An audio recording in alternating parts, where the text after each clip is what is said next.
kemarin kita sudah mengkaji hutan bloknya Pasir Piring dan Puncak Bulu, jadi bloknya kecil. Karena kajian kita nggak sebesar apa, kalau besar memang biayanya cukup besar Pak. Ini hanya cukup untuk melihat saja situasi di blok Pasir Piring dan Puncak Bulu. Kalau untuk blok Pasir Piring, kemarin itu hasil kajian kami dengan pihak ketiga itu bahwa di sana itu memang lebih ke arah ke hutan produksi. Kalau yang Puncak Bulu udah nggak ada hutan itu, bukan hutan lagi namanya. Itu bisa kita tanami Pak. Kita sampaikan kepada petani, mangga apakah situ mau ditanami, mangga silakan, selalu kan begitu. Jadi kita akan coba jadikan hutan konservasi di situ, walaupun memang di situ ada perhutanan sosial kalau nggak salah ya, masuk dalam lahan perhutanan sosial, dan itu yang akan kita minta perhutanan sosialnya sebisa mungkin. Tolong teman-teman Jampang ini berbicaranya jangan bahwa itu jadi milik nantinya Pak, jangan gitu. Kalau udah jadi milik nanti jadi sawah lagi Pak, jadi tempat begitu lagi, nanti jadi kering lagi di bawah gitu. Kenapa tidak kita jadikan itu hutan lindung aja bebarengan. Ada berapa hektar itu, kalau nggak salah nanti saya cek ya, di perhutanan sosial sudah masuk memang. Tapi bagaimana Pak Bupati lah, dalam ini bagaimana Pemda, Pak Kas itu kalau itu seandainya tidak oleh seseorang ya jangan tuh menurut saya Pak. Lebih baik kita jadikan hutan aja itu. Jadi Puncak Bulu itu kan sudah berupaya nih teman-teman yang di Puncak Bulu udah berupaya nih aman terus ya, Pak Ridwan dan teman-teman ya. Seperti apa di sana gitu kan. Tapi dukungannya kurang kuat, kita dukung kuat nanti. Nah ini mungkin kita perlu dengan pentahelik Pak, dengan swasta dan sebagainya. Saya sedang mencoba pihak-pihak swasta mana dong, jangan cuma bisa nanam tapi dia bisa melihara begitu. Kan yang berat peliharanya bukan nanamnya gitu. Dan nanam mah gampang, sepoi beres besok selesai melihara. Seminggu mati. Teman-teman pagi bulan aja tuh capek lihat tidak foto deh. Langsung tenas gitu karunya lihat anak-anak cuma pilihan, anak-anak ini ya penggiat lingkungan Jampang ini cukup bagus. Nah itu. Terus yang ketiga, untuk satu hutan, satu desa satu hutan, tolong jadikan itu tempat kita satu desa satu hutan Pak. Ya, kalau ada desanya memang memiliki tanah desa dan bisa dimiliki hutan, hutankan. Ya, hutankan. Jadi nanti buat peraturan desa bahwa itu hutan desa. Ini hutan desa, ini hutan desa begitu. Banyak kalau tidak dibuat peraturan desanya nanti suatu waktu berubah fungsi Pak. Tapi bagusnya memang yang kondisinya di hulu. Ya, bukan di hilir. Kalau di hilir biasanya dia bukan untuk hutan Pak. Rata-rata ya. Rata-rata itu untuk apa?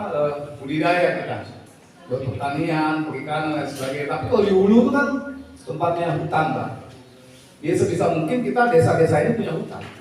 Satu desa satu hutan itu harapan saya. Satu desa satu hutan. Walaupun aturannya babaliut di atasnya Pak. Ada yang bilang harus kementerian lingkungan hidup, ada aturan provinsi dan sebagainya. Nanti aja gimana nanti lah. Pokoknya bikin desa satu hutan, peraturan desanya dibuat, kita tetap oleh Pak Bupati, kita usulkan ke gubernur atau KLHK itu aja. Ya, tolong nih. Itu harapan kita Satgas. Terus yang ketiga, bahwa di bulan Juni 2024 kita kedatangan tamu Pak se-Indonesia. Rencana mungkin kalau nggak Pak Presiden, Wakil Presiden antara itu saja yang akan hadir ke Pelabuhan Ratu dalam rangka City Summit. Jadi dalam rangka Kabupaten Kota Sehat kita masuk dinominasi Kabupaten Kota Sehat se-Indonesia. Termasuk bagus begini deh.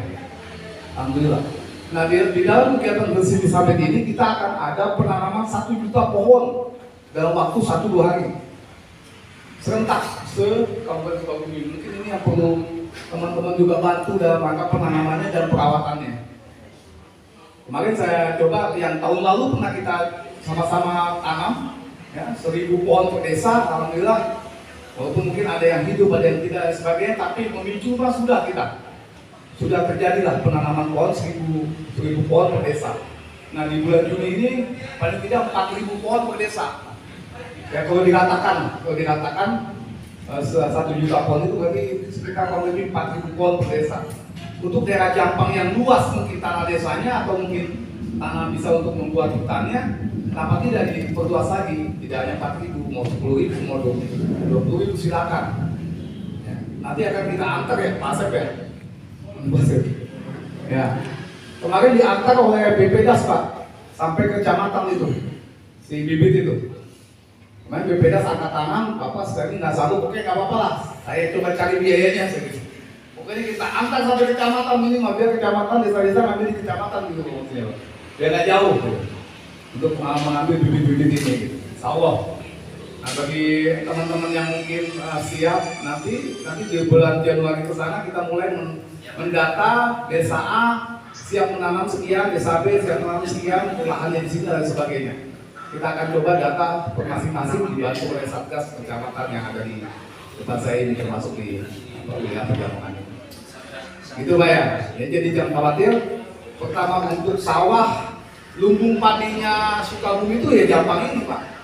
Lumbung padinya Sukabumi itu adanya di Jampang ini. Jadi kalau Jampang ini kekeringan, otomatis inflasi itu akan turun Pak. Di kota itu akan berkurang. Karena tidak hanya Sukabumi juga, karena ini juga beras ini sampai ke Kerawang mana-mana selalu saya. Balik lagi ke Sukabumi jadi beras Kerawang. Bendungannya harus terrealisasi Pak. Ya? Bendungannya harus terrealisasi. Insya Allah ya. Bendungan itu memang dari pusat Pak. Jadi kita coba usulkan dulu lagi. Dulu pernah ada itu. Kalau nggak salah waktu saya camat Cilacap dulu.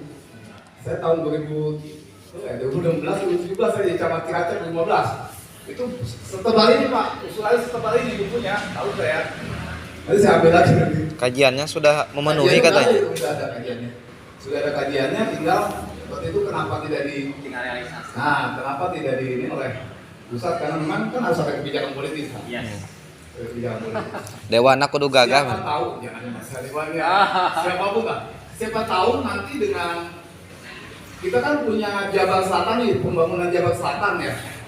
Nah, kita satukan dengan pembangunan Jabar Selatan itu, bahwa Jabar Selatan butuh waduk, butuh bendungan atau bendungan, namanya juga bendungan. Nanti bendungan itu mengairi beberapa desa. Setahu saya waktu itu ada sekitar 36 desa yang akan terairi dengan adanya bendungan ini.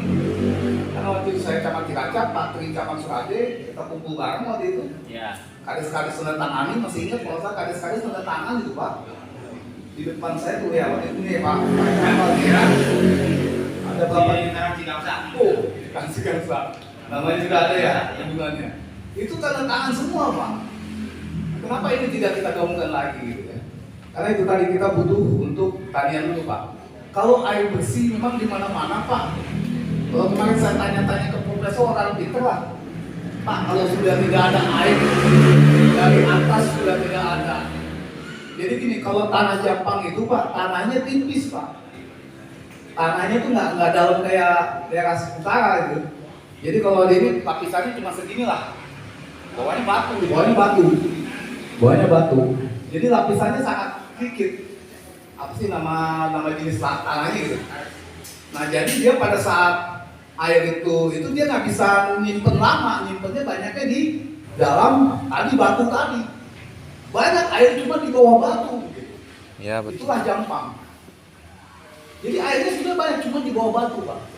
Jadi kalau ada sedang air di bawah batu itu ya ada di Jampang ini paling banyak. Kalau di utara enggak, dia tinggi ya, jadi air di dalam permukaannya banyak, jadi air tanahnya banyak di Jampang ini. Nah kalau air tanahnya banyak di Jampang sebetulnya memungkinkan untuk kita membuat sumur-sumur bor seperti itu, sumur artesis gitu, di tempat-tempat tertentu yang memang sulit sekali air. Saya tanya ke profesor nggak masalah nih kalau kita bikin ini banyak, nggak masalah Bapak, saya bilang masalah. Nggak habis itu airnya, nggak habis katanya. Kalau di air tanah ya, kalau air permukaan memang gampang habis Pak. Jadi kalau air permukaan itu mengganggu sumur-sumur masyarakat. Tapi kalau air tanah itu tidak mengganggu sumur masyarakat. Itu profesor yang bilang ke ini. Itu juga saya bilang. Kita harus tahu cari dari orang yang pintar Pak ya. Akhirnya, oh ya kalau begitu tempat-tempat yang memang tidak ada sekali sumber air, sama sekali sumber air, kita bikin saja itu sumur bor itu memang jawabannya itu.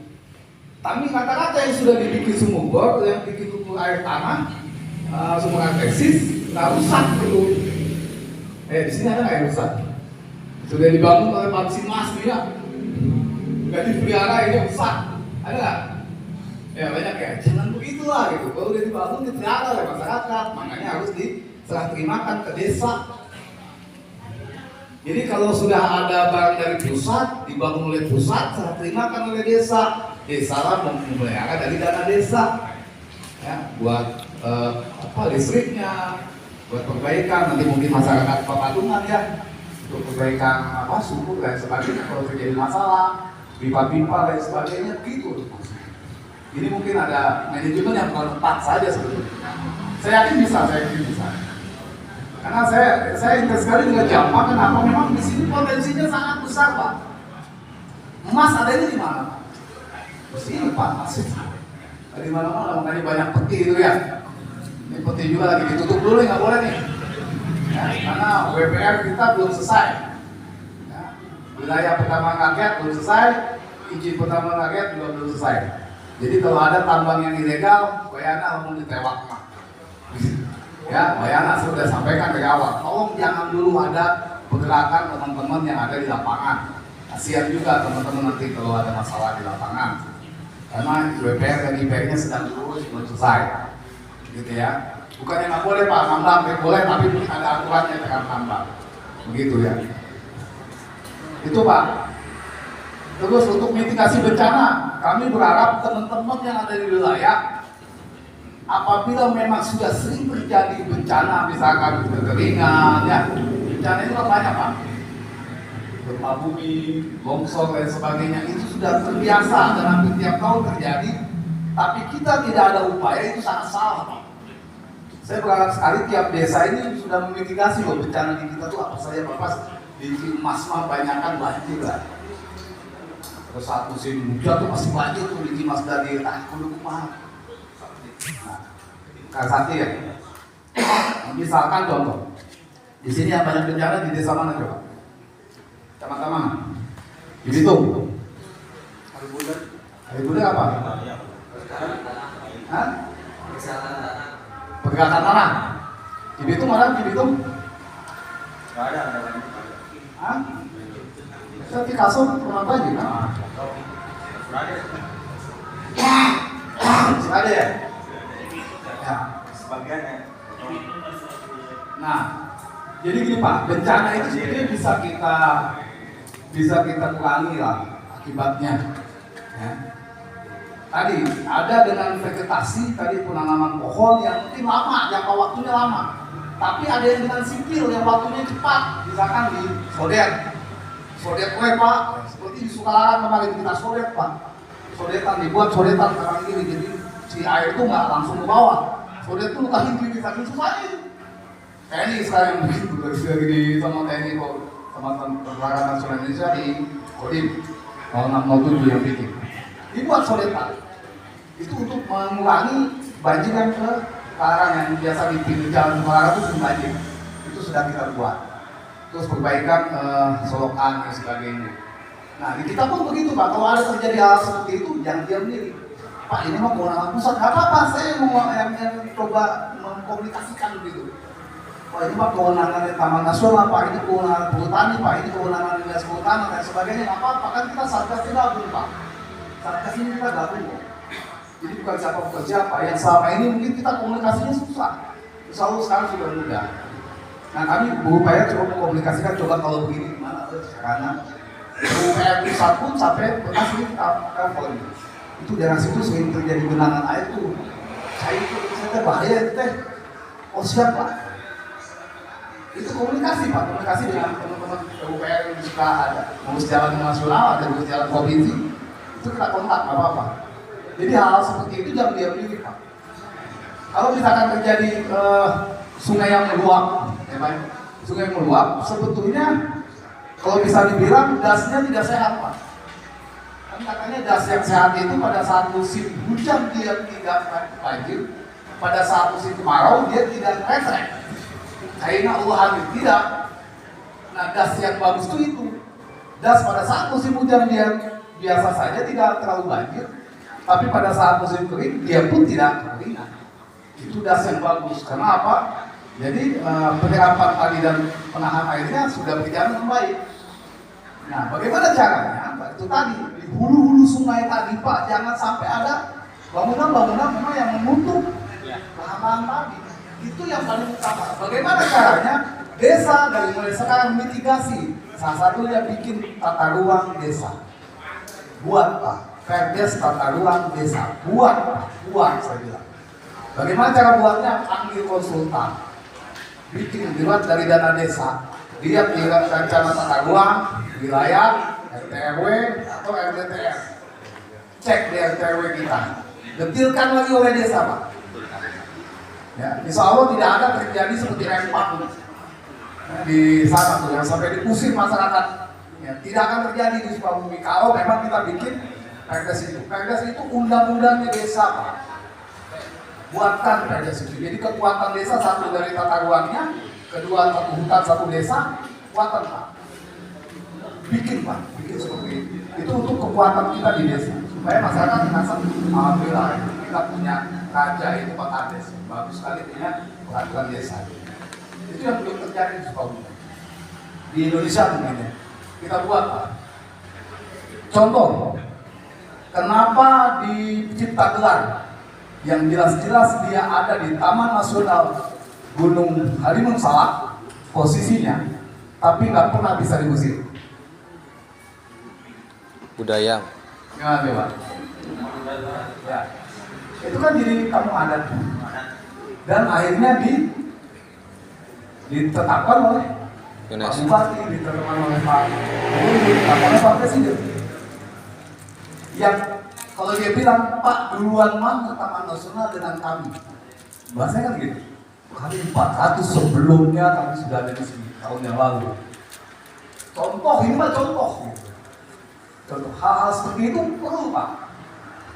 Jadi dia nggak bisa diusir. Taman Nasional udah jelas menguasai secara kawasan, menguasai Taman Nasional Gunung Salak itu bilang Pak.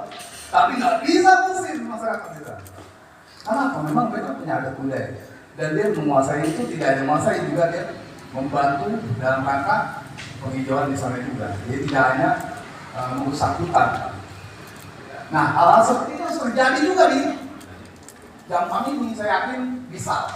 Tapi budaya ini muncul, budaya-budaya yang Bagus. tidak merusak lingkungan, ada yang melestarikan lingkungan. Budaya-budaya melestarikan lingkungan dengan perdesnya dibuat lagi kalau ada peraturan desa. Ya, begitu Pak. Jadi pertama kekuatan satgas dulu, ya. Ini saya tutup saja.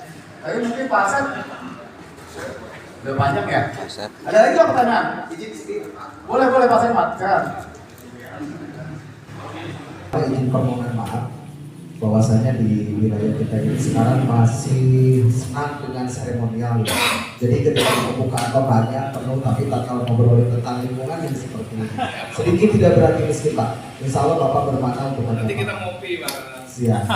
Yang kedua itu melaporkan sesuai arahan Bapak bahwa untuk di Kalibuter kita sudah masuk di wilayah perencanaan bahwa untuk konteks satu desa satu hutan ini sudah mulai masuk.